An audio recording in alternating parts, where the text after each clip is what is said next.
The cotton industry grew under the British commercial empire. British cotton products were successful in European markets, consulting 40.5% of exports in 1784 to 86. जो cotton industries थी वो British commercial empire के under में ग्रू हुई थी। British cotton के जो products थे वो सक्सेसफुली यूरोपियन मार्केट्स में आए थे और उन्होंने जो एक्सपोर्ट हुआ था 40.5% उस टाइम में 1784 to 86 में हुआ था।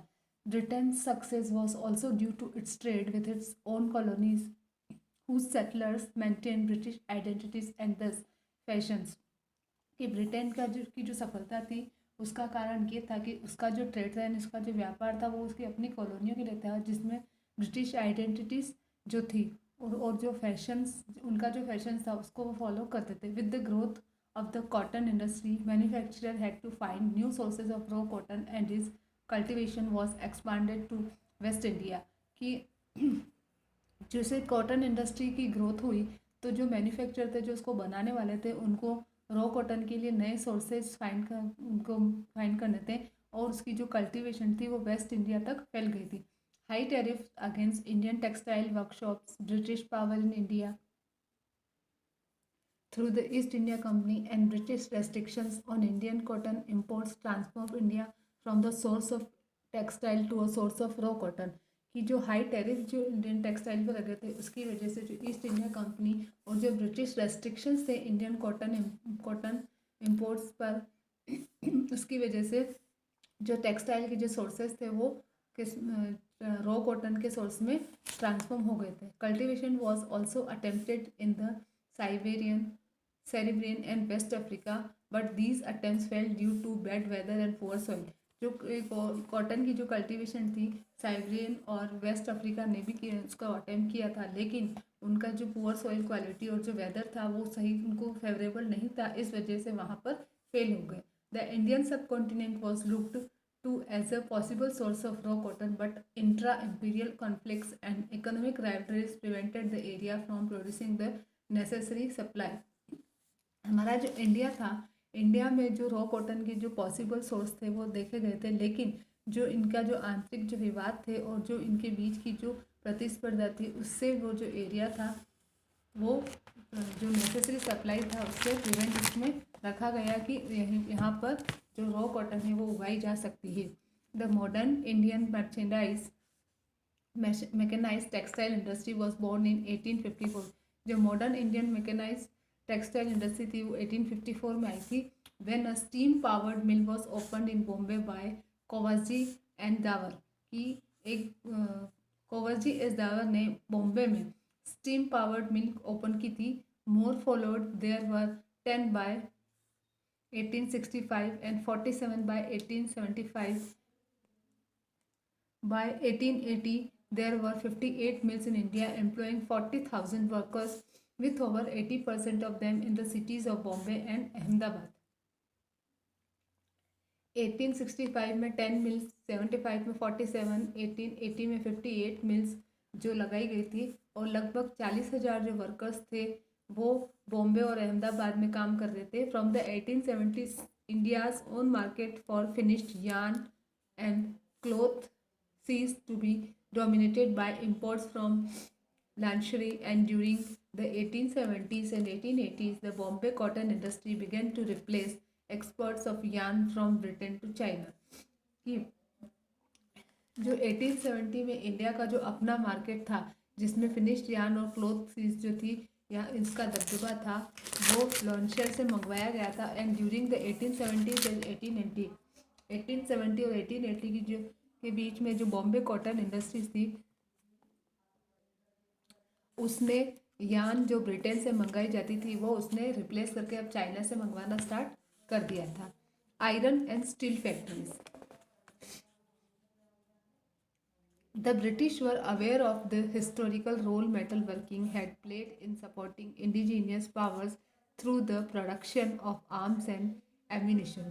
जो ब्रिटिश जो थे जो कि मेटल वर्किंग के जो हिस्टोरिकल रोल मेटल वर्किंग था उससे वो अवेयर थे, तो उन्होंने जो पावर था supporting indigenous power through the production of, उन्होंने आर्म्स और एम्यूनिज्म इन हथियारों का और इन सब का जो प्रोडक्शन था वो भी उन्होंने सपोर्ट किया था। This resulted in the introduction of then Arm Act in 1878, which restricted across access to firearms. इसका रिजल्ट ये हुआ उनके सपोर्ट की वजह से कि जो 1878 का आर्म एक्ट आया जिसमें फायर आर्म्स को रेस्ट्रिक्ट कर दिया गया था. They also sought to limit India's ability to mine and work metals for use in future wars and rebellions in areas like metal rich Rajasthan. कि उन्होंने ये भी सॉर्ट किया कि इंडिया की जो एबिलिटी जो है उसको लिमिट कर दिया जाए, उसका जो वर्क जो मेटल्स के लिए यूज़, मेटल का जो यूज़ है फ्यूचर के आने वाले युद्ध के लिए या आने वाले आंदोलनों में, तो उसको सॉर्ट करने के लिए, उसको लिमिट में, सीमा में रखने के लिए उन्होंने क्या किया, इसको सॉर्ट किया. India's skill in casting brass cannon had made Indian artillery a formidable adversary from the reign of Akbar to the Maratha and Sikh wars 300 years later. India की जो ब्रास कैनन बनाने की जो स्किल थी, उसने Indian जो artillery थी उसको एक अच्छा फॉर्म, उसने लगभग अकबर के शासन से लगाकर मराठा और सिख तक उसने एक फॉर्मिडेबल एडवर्सरी बना दिया था उसको, यानी उसे बहुत इंपॉर्टेंस दी थी. By the early 19th century, most of the mines in Rajasthan were abandoned and the mining caste was extinct. और 19th सेंचुरी की स्टार्टिंग तक ज़्यादातर जो माइंस थी राजस्थान की उनमें रोक लगा दी गई थी और जो माइनिंग था उसको बिल्कुल, माइनिंग जो थी लगभग एक्सटिंक्ट हो गई थी, लुप्त हो गई थी. During the company period military opponents were eliminated and princely states subjugated and the capacity to mine and work metals declined, largely due to British tariff. कि जब कंपनी पीरियड था उस टाइम जो मिलिट्री ओपोनेंट थे, military जो काम थे वो बिल्कुल ही एलिमिनेट, मतलब हटा ही दिए गए थे. जो स्वतंत्र जो स्टेट्स थी उनको भी मिला दिया गया था और जो माइंस की और वर्क मेटल जो था वो सब बिल्कुल ख़त्म हो गया था क्योंकि ब्रिटिशों ने उन पर बहुत सारे टैरिफ लगा दिए थे. As late as the rebellion of 1857, because the mining of lead for aluminium at Ajmer was perceived as a threat, the British closed the mines. कि जैसे वो 1857 का रिबेलियन हुआ था क्योंकि उसकी वजह से जो अमोनिशन हुआ था, अजमेर का जो माइंस थी उसको ब्रिटिश ने बिल्कुल क्लोज ही कर दिया गया था. Tata iron and steel company was founded by Jamshedji Tata and established by Dorabji Tata on 26 August 1907. 26 अगस्त 1907 में Tata iron and steel company लगाई गई थी जमशेदजी टाटा और दोराबजी टाटा द्वारा. And began producing steel in 1912 as a branch of Jamshedji Tata group. और फिर वहाँ पर स्टील बनाना स्टार्ट हुआ था 1912 में जमशेदजी टाटा ग्रुप की ब्रांच के रूप में. By 1939 it operated the largest steel plant in British Empire. 1939 तक इसमें ये सबसे बड़ा स्टील प्लांट था ब्रिटिश एम्पायर का.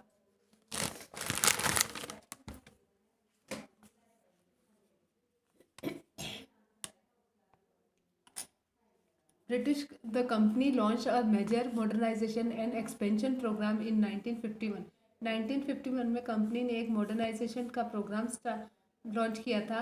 Letter in 1958 the programme was upgraded to 2 million metric tons per annum project. और बाद में इसी प्रोग्राम को अपग्रेड करके 2 मिलियन मेट्रिक टन्स MTPA के नाम से अपग्रेड किया गया था. Prime minister Jawaharlal Nehru, a believer in Harold Laski's Fabian socialism, prime minister जो कि हैरोल्ड लास्की के सोशलिज्म में बिलीव करते थे, decided that the technological revolution in India needed maximisation of steel production. कि इंडिया का जो टेक्निकल जो इंडस्ट्रियल जो क्रांति है उसमें इंडिया को ज़्यादा से ज़्यादा स्टील प्रोडक्शन की ज़रूरत है. He therefore formed a government owned company. फिर उन्होंने एक गवर्नमेंट की कंपनी बनाई, Hindustan steel limited HSL, and set up 3 steel plant in 1950s. और फिर इसके अंडर में उन्होंने 3 स्टील के प्लांट लगवाए. टीपू सुल्तान की जो तलवार थी वो वुड्स स्टील से बनी थी. उसके बाद आती है आपकी other industries.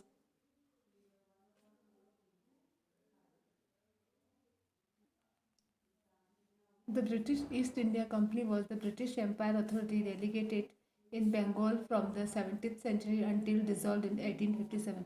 British east India company जो थी वो ब्रिटिश एम्पायर अथॉरिटी से डेडिकेटेड थी बंगाल में, जो 17th सेंचुरी से में थी और वो 1857 में डिसॉल्व हो गई थी. The Dutch and the French were the first jute traders. Dutch और जो फ्रेंच थे वो पहले जूट के व्यापारी थे. The company began exporting gunny sacks to South Asia during the 17th and 18th century. Company ने गन्नी सैक्स जो कट्टे जो होते हैं उनको साउथ ईस्ट एशिया और से 17th और 18th सेंचुरी के बीच में एक्सपोर्ट करना स्टार्ट किया था. In the 1830s, Thomas Nee imported jute to Dundee and experimented using flax spinning machines to make cloth. फिर थॉमस नी ने जूट इम्पोर्ट किया, डंडी से मंगवाया और फिर उसने एक्सपेरिमेंट करके उस फ्लैक्स के साथ में स्पिन करके मशीन से और क्लॉथ बनाया. This was not initially successful. ये स्टार्टिंग में बिल्कुल भी सक्सेसफुल नहीं था, but used as a small mixture with flax until they discovered that well oil made it soft enough to be spun. लेकिन जो स्मॉल मिक्सचर था जो फ्लैक्स के साथ में इसका यूज़ किया गया था, उससे उन्होंने ये डिस्कवर किया कि वेल का जो ऑयल होता है वो उसको स्पन करने के लिए सॉफ्ट बना सकता है. Demand for jute skyrocketed as its uses in sacks ropes and cloth displaced flax. क्योंकि जूट की जो डिमांड थी वो बिल्कुल जो उसके सेक्स बनाने के लिए, रॉब बनाने के लिए, उसने फ्लैक्स से डिस्प्लेस कर दिया था. Between 1833 and 1855 Bengal saw a boom in growing jute. 1833 और 1855 में बंगाल में एक बूम आया था जूट उगाने का, but a decline in its cottage and spinning. लेकिन उसकी जो स्पिनिंग थी उसमें कमी आई थी. In 1855, George Auckland was financed by December Sen to import Dundee fabric spinning machinery to start the first factory in India at Serampur. कि George Auckland था उसको बिशंबर सेन ने फाइनेंस किया था पहली जो फैक्ट्री थी इंडिया में सेरमपुर में फैब्रिक स्पिनिंग मशीनरी की वो लगाने के लिए. ऑल्दो अ फेलियर ही inspired the Borneo company to start a steam powered weaving and spinning mill. और फेलियर होने के बाद में भी वो इंस्पायर हुआ और फिर उसने बॉर्नियो कंपनी को स्टार्ट किया एक स्टीम पावर्ड वीविंग और स्पिनिंग मिल लगाने के लिए. Whereupon a dozen companies began producing for domestic Indian use and export to the East. जहाँ से लगभग 1 दर्जन कंपनियाँ जो थी उन्होंने डोमेस्टिक इंडियन यूज़ के लिए और उसको ईस्ट की तरफ एक्सपोर्ट करने के लिए प्रोड्यूसिंग स्टार्ट कर दी थी. By 1908 Calcutta was the world's largest jute producer having surpassed Dundee. कि 1908 में जो कलकत्ता जो था वहाँ तक वर्ल्ड का लार्जेस्ट जूट प्रोड्यूसर था, जिसमें डंडी था. From the 1890s the Marwaris had entered the market as brokers. 1890 से मारवाड़ी जो है ब्रोकर के रूप में मार्केट में आए, like Birla group, and became the dominant owner of an industry employing over 3 lakh workers. और फिर वो डोमिनेंट बन गए, यानी यहाँ पर उन्होंने अपना प्रभुत्व जमा लिया एक इंडस्ट्री में और लगभग उन्होंने 3 लाख वर्कर्स को काम दिया. In the region of British India known as Bengal, Bihar and Orissa, many Indians pioneered Indian involvement in coal mining from 1894. 1894 से जो ब्रिटिश इंडिया का जो एरिया था जिसे बंगाल, बिहार और उड़ीसा के नाम से जाना जाता था, वहाँ पर बहुत सारे जो इंडियंस जो थे वो कोल माइनिंग में इन्वॉल्व हुए थे. They broke the previous monopolies held by British and other Europeans.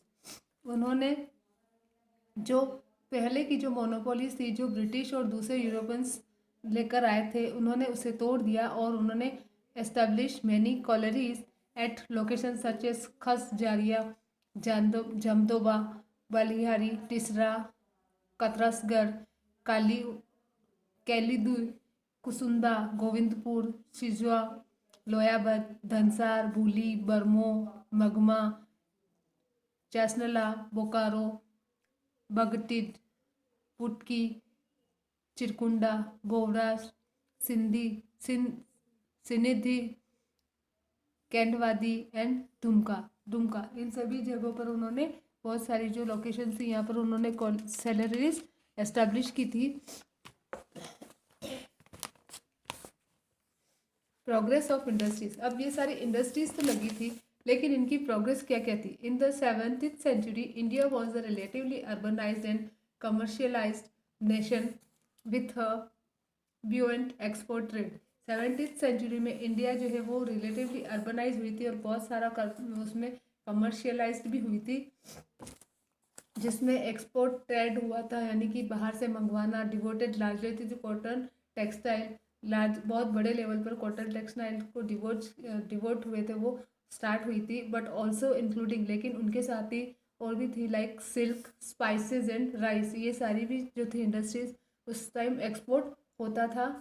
India was the world's main producer of cotton textile, India जो था वर्ल्ड का मुख्य कॉटन टेक्सटाइल का प्रोड्यूसर था। And had substantial export trade to Britain, और वो Britain को export करता था, as well as many other European countries via the East India Company. East India Company के द्वारा वो जैसे ब्रिटेन को माल एक्सपोर्ट करते थे, वैसे ही दूसरे यूरोपियन कंट्रीज को भी भेजा जाता था।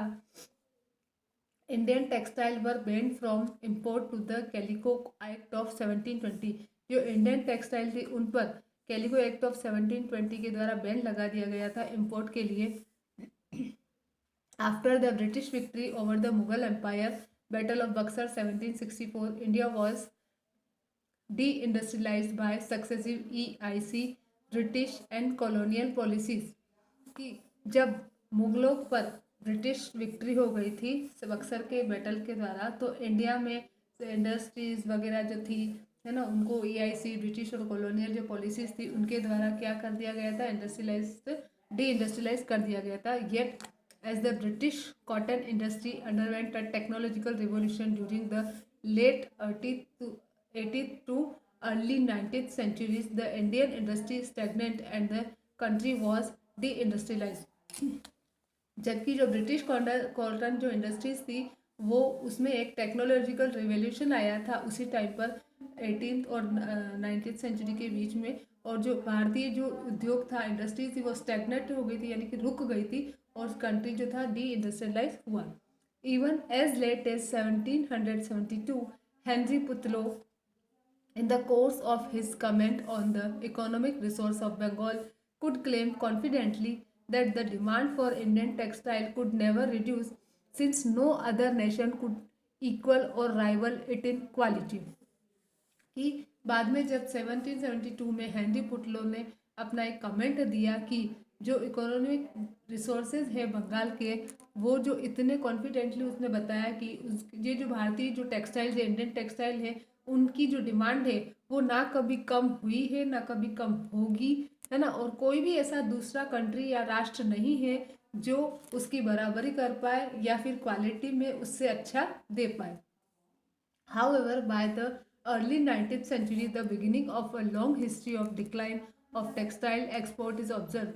और जैसे ही अर्ली 19th सेंचुरी में जो एक लंबी जो इतिहास है डिक्लाइन का, स्टार्टिंग का, उसके बाद में टेक्सटाइल एक्सपोर्ट को देखा गया कि टेक्सटाइल एक्सपोर्ट होने लगा। यहाँ पर आपका ये जो चैप्टर है वो ओवर हो रहा है।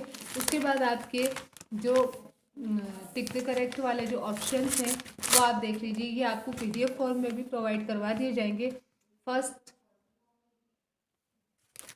जो टिक द करेक्ट वाले आंसर, जो fill in the blanks, match the following true false question answers, ये सारे जो है वो आपको PDF की फॉर्म में प्रोवाइड करवा दिए जाएंगे। यहाँ पर आपका चैप्टर ओवर होता है।